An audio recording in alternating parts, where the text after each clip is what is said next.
چاہے مفتی تمہیں فتویٰ دے بھی دے کہ ہاں یہ جائز ہے، لیکن اگر تمہارا دل یہ کہہ رہا نہیں جائز نہیں ہے تو ہرگز مفتی کا فتویٰ نہ ماننا، اپنے دل کا فتویٰ ماننا۔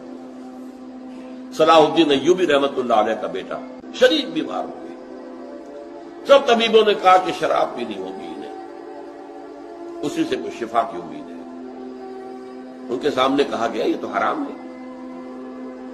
حنفی فتوی مفتی کا فتویٰ لا کے رکھ دیا گیا، جان بچانے کے لیے جائز ہے، کہ ہو سکتا ہے دوسرے جو ہے ان کے نزدیک جائز نہ ہو۔ چاروں فقہ جو تھی، حنفی، مالکی، شافعی، حنبلی، سب کے مفتیوں کے فتوے لا کر رکھ دیے، دیکھیے سب کہہ رہے ہیں جائز۔ چاروں کو بلا لیا، مجھے یہ بتاؤ کہ کیا اللہ تعالی مجھے شفا دینے پر قادر نہیں ہے بغیر شراب کے؟ نہیں جی نہیں، اللہ تو قادر ہے۔ اور کیا اللہ اگر شفا نہ چاہتا ہو تو کیا اس شراب سے شفا ہو جائے گی؟ نہیں نہیں نہیں، تو اٹھاؤ اپنے فتوے اور دفع ہو جاؤ۔ اس اللہ کے بندے نے جان دے دی شراب